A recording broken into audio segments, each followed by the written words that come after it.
Let's talk supply chain. So welcome to the show, Dirk. Thanks, Sarah. So happy to be here. I'm really excited to be here with you because we're fellow Canadians and I don't get a ton of chances to interview Canadian companies. And I love to do a deep dive into what you guys are doing because I think what you're doing in the space is so relevant that I'm really glad that our audience is going to get a chance to learn more about you and learn more about Ideal Warehouse today. So let's get started with your founder journey. You weren't in supply chain from the very beginning, and now you're in marketing and supply chain. So talk to us about that journey and what that's looked like for you. It's exciting. It's funny you say that I'm not in supply chain, and I wasn't in supply chain before because the reality is I just didn't know it. You didn't know it. Yeah. So I would say I'm dating myself here, but I'm going to say the journey started about 30 years ago. Okay. And I signed on with Ideal Warehouse Innovations. We weren't called that back then. A lot of change over the years. Yeah. And the cool part has really been, back then we were all told, us new employees, we manufacture loading dock equipment. Okay. And back then I felt like, or at least it seemed to me as a young man, that the industry was very siloed. So you had your loading dock stuff happening here, you had manufacturing happening here, and even loading dock stuff, you had receiving on this side and shipping on that side. So it was all very siloized. And I think over the years what's happened is everybody's understood that this is now a vital link in what we call the supply chain. Because if the goods aren't coming in the door, they're not going out the door. So you're not getting that money. Exactly. So loading docks are very, very important. Yeah. So that's kind of where my journey started. Marketing hasn't always been my forte, but now I love the fact that we're doing marketing on purpose with this organization. And the thrill for me is we're finding people that have safety challenges in their workplaces and connecting them with not only our solutions, but partners that can provide them with the help that they need. Yeah, so and the people really make our industry, right? Yeah. Supply chain and logistics are all about the people. And if we don't take care of them first, we're really not going to have a supply chain, and consumers are going to be very disappointed. Exactly. So I'm glad that we're going to be talking about that today. But before we do, you do a lot over at Ideal Warehouse. So talk to us exactly what you do. So my job is to run the marketing team, which has grown over the years. We specialize in not only reaching out to clients who are looking for our services, but also we manage our complete product line. So from soup to nuts, part of the R&D process, developing products and then bringing them to the marketplace. And then also working with the sales team and the distribution teams to implement it all for the customers. It's an exciting journey. So what exactly are those services that you're offering to your clients? So our mantra here is protecting your people. So we are looking for opportunities both at the loading dock and have expanded our services to inside the warehouse and inside the manufacturing facilities. So anything to do with making the loading dock a safer place or protecting people that are doing their work inside the facility. Yeah, and there's so many moving parts in a warehouse, right? Yeah. There's people on forklifts, there's drivers dropping off product or picking up product. Yeah. So there's so many touch points on that. And you literally say that you save lives. For sure. So walk us through your product safety story. Well, it's a long one and we don't have all the time in the world, but let me key in on a few different areas here. So if you look inside the facility, one of the things we wanted to talk about today was our forklift safety accessories and our guarding line. Inside the facility, what you've got people interacting with machines or in the same place as the machines are doing their job.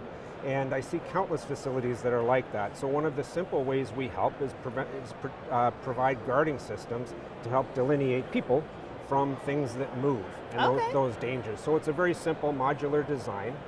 We go a little step further too when we say, hey, there's the forklift itself is actually a dangerous piece of equipment. So we have, I think, probably over close to 20 different accessories that can be attached onto the forklift to make the ride safer for the operator. Wow.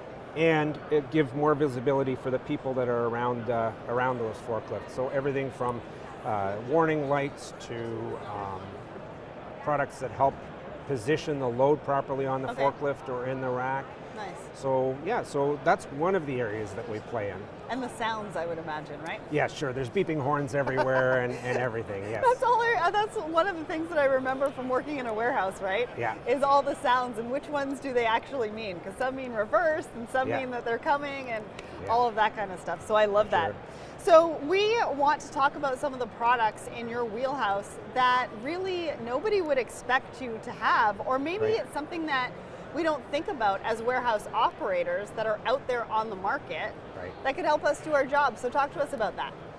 I love this place you're taking us here, Sarah, because one of the things that I call them the group of our mad scientists. So we have an engineering group and an R&D group that basically takes a customer's inquiry or unmet need that doesn't fit into the box of our other solutions and says, let's develop something that's a little bit more unique, a little bit more creative to help solve that problem. So I'll give you a couple of examples. Yeah, please. Our team recently built a system for a flatbed truck to go to the loading dock, be loaded by a forklift. Now here's the risk. The risk is the forklift is now coming out onto that flatbed and could drop off one side or the other. There's not really any guarding systems there. So our team built a full-length guarding system on the outside that the tractor and pulls the flatbed into, and now the forklift can much more efficiently load and unload the trailer and no risk of jumping off to the sides. That's one cool one. Another one that's actually turned into a complete product line is we had people that were doing maintenance in high bay racking, high density racking, and they were climbing up. I mean, in the old days, people would just climb up the racking, do the thing that needed to be done, and there's a significant risk of fall in that situation.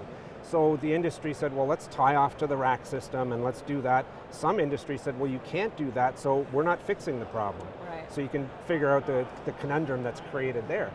So we developed an actual, it's called the maintenance and retrieval cart. It's an engineered safety cage. I like to call it the Shark Tank because that gives you kind of the idea of what this thing looks like. Yeah, I can totally picture that. It's positioned into whatever bay of racking the repair work needs to be done, and then it drives up the pallet flow racking or the rack system to wherever the spot is.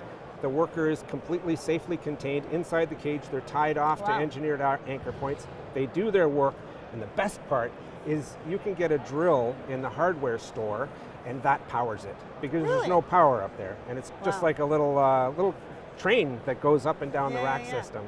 So amazing. It's those were a couple of the fun projects, and not known for it, but certainly a cool solution. Yeah, and not something that we're really thinking about. I mean, I remember when I was in logistics, we had to move Coney elevators.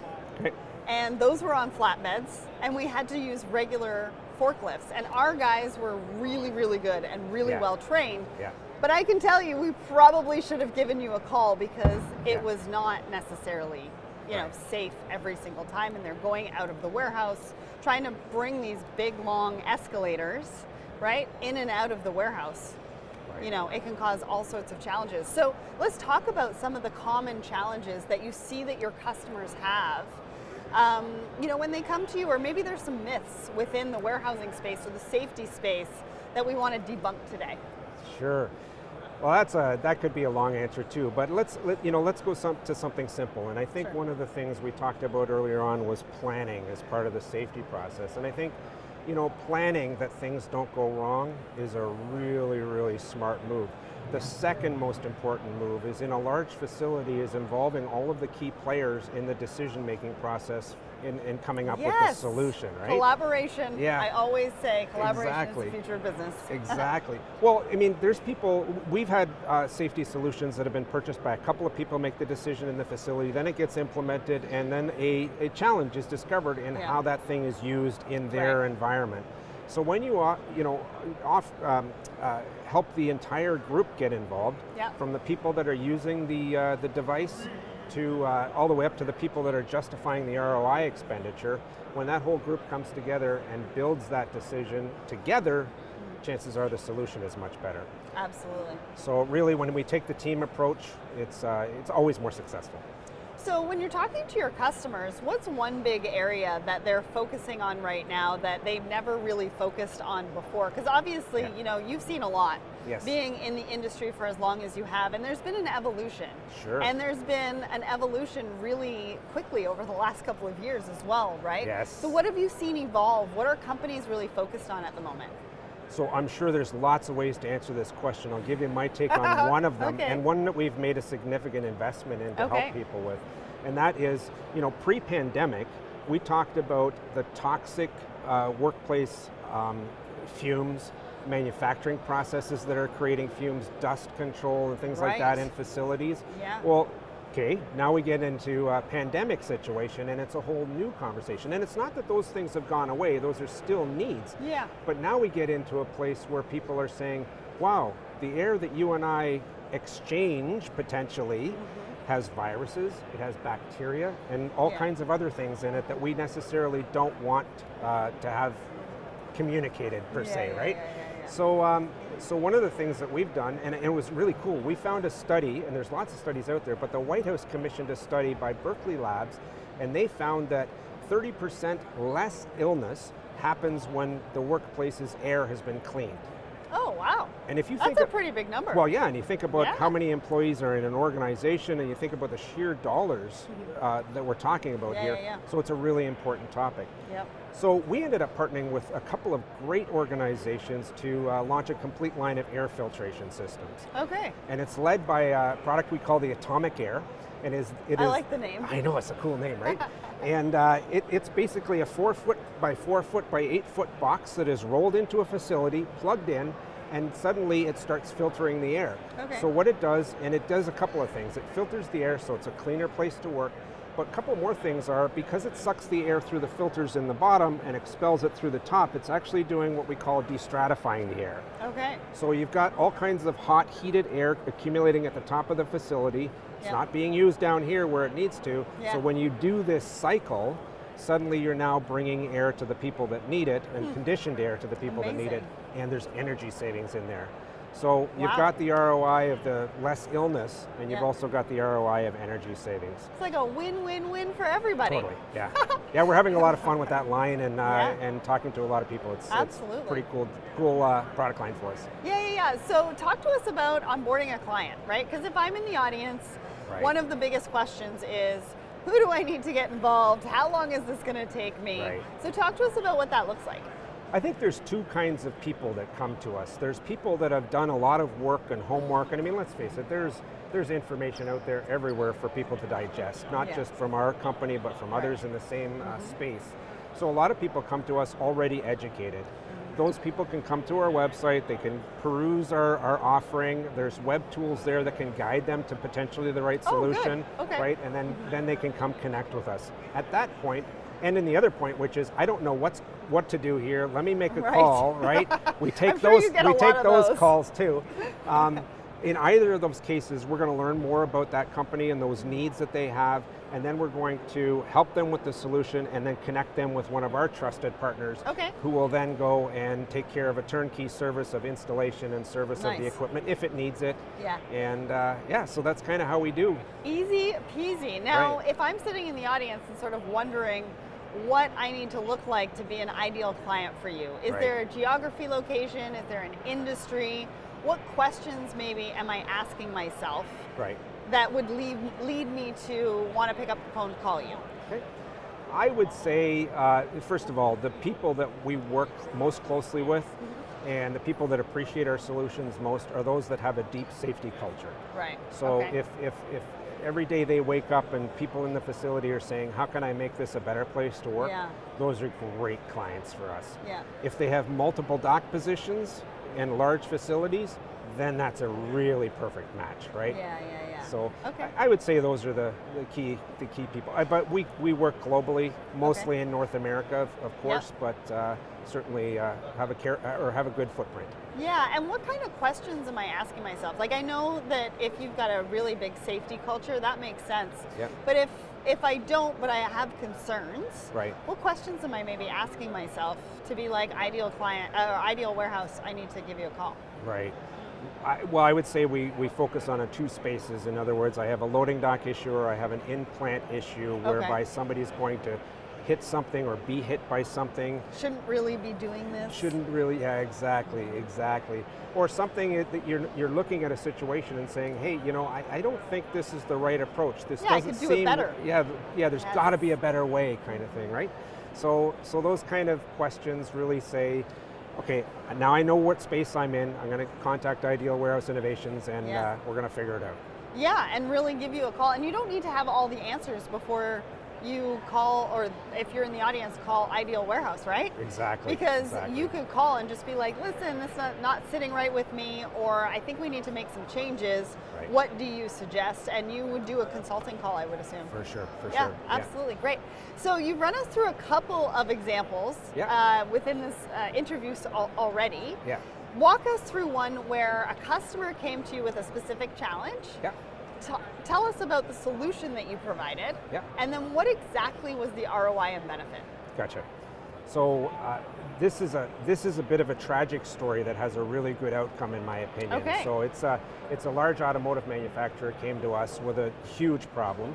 So if you think about the outside of the dock where the trailer is positioning on the dock approach, and we have a product that's called a trailer stand. So a trailer stand, I got to go back in time here a bit to talk about trailer collapse prevention before I tell the rest of this story. Trailer collapse prevention is when the trailer is positioned at the loading dock, the tractor decouples from that, goes on to do other things, and the trailer is now left spotted there, and they do their loading and unloading. Yeah. The risk is that there are two, what we call landing gear, the two legs at the front of the trailer, right? Yeah. And sometimes those aren't well maintained. So what can happen is as the forklift is coming in and out, the load is moving and one leg could fail, and now the trailer comes crashing down to one side or the other. That's the biggest risk. There are other risks, but that's the major one. So the solution that came about, I'm going to say about 20 years ago, was to position something else under the nose. We've refined that and created a whole trailer stand category of products that you can wheel, place, and push into place underneath the trailer. Wow. And it gives you that secondary support so that when the trailer is moving, it's not going to collapse. So that's the category of product that we have. And users around the world have adopted this type of technology to do this. And I can see why. Yeah. I mean, that's a pretty big safety component. It's not something that I ever really thought about, but now you're talking about it. I mean, all of that movement and that big of a risk for somebody to be taking going in and out of that container, I mean, that's a lot. So we've got a lot of people adopting that technology, and including this company that came to us. They're placing trailer stands manually, and they've bought into that program. Their facilities are safe. The accident and the tragedy that happened is a worker was out positioning trailer stands in the dock approach and was struck by a shunt truck or a yard jockey trying to anchor to a trailer. And unfortunately it was a fatality. And I mean, that's a horrible, horrible situation. I can't even imagine it, not only for the worker and their families, but the facility, all the people that were working there that day. And then you think about the business ramifications of that, the costs associated with that. It's something you never want to happen. And it's unfortunate that it happened. This company said we have no choice. We have to lock down the dock approach. So no more people are going out to the dock approach. So the great thing is that is going to prevent that tragedy from happening. The problem, however, is now they don't have anybody that can place the trailer stands in place. So you're fixing one situation and creating another. So they came to us and said, hey, can you help us? You guys are the pros at this. And let us. So our R&D team went to town and tried several different designs. They came up with one key product called the shuntable trailer stand. And what this is, it's a large trailer stand device that sits in the dockyard. And after the yard jockey places the trailer, it goes out and picks the shuntable trailer stand up and drives it underneath the trailer. So nobody has to get out of the cab. No people are in harm's way. We've called that our no boots on the ground solution. And then we've taken that one step further with this company and designed what we call our ground mounted trailer restraint. So this is installed at the nose of the trailer in the ground. Once the trailer has backed in and is in position, automatically from inside, either with a push button or as part of the sequence of operations, these two arms come up, and rise up to meet the underside of the trailer and completely support it. Yeah, I can see So it's a great automated way, and again, a no boots on the ground way to do it. Right. Plus, it plays into something else, which is becoming more and more a factor, which is the automated dock and automated loading. Yep. So it's all ready for that kind of situation for those companies that adopt it. So I guess the ROI and the benefit from that kind of situation is obviously to prevent that from happening again. Yes. But also to empower your employees and let them know that you're thinking about their safety as well. And I'm sure it's probably made things a little bit more efficient, so they're probably even saving some time and some money as well. That's a great point. There is actual financial ROI beyond that human component, which is it takes less time to make a trailer safe for loading and unloading now. Yeah. Whereas a person would either have to come out of the yard jockey, place the trailer stand, go back in, or come from the building and do all that. So, Thank you're you for sharing that. Thank you for sharing that. I mean, it's an example that we can all learn from, and it also shows why safety is so important in this industry. Sure. Because again, I go back to what I said at the beginning, is that people are the most important part of our logistics and supply chain industry, and we do need to protect them. Right. So let's talk about the future. What does the future hold for Ideal Warehouse? Ideal Warehouse, and our name is a little longer, it's Ideal Warehouse Innovations, and we keep the innovations there because that's for us what it's all about. We talked about a couple of key areas, which are the air that we breathe and the loading dock safety aspect of it. So our R&D team is constantly looking for better ways to do that. We have in R&D right now figuring out more efficient ways to clean the air that we breathe, as well as how do we do a better job with this no boots on the ground? How do we lower the overall cost of the solution such that more people can adopt this technology and basically keep people safer longer? I love that. So if the audience wants to learn more about what you do at Ideal Warehouse Innovations, give us the website and tell them how they can get in touch. Awesome, thank you. Idealwarehouse.com, very simple. There you'll find all our contact information and how to get in touch with us. Great. Well, as you can see, safety is so important for the people that are working in the logistics and supply chain industry, and Ideal Warehouse Innovations is taking it to a whole nother level and making sure we're all safe within our warehousing locations, on the dock, outside of the dock, and so much more. So I hope that you go and check out their website, idealwarehouse.com. Dirk, thank you so much, and to your team for coming on the show today. Thank you, Sarah. It's great to be here.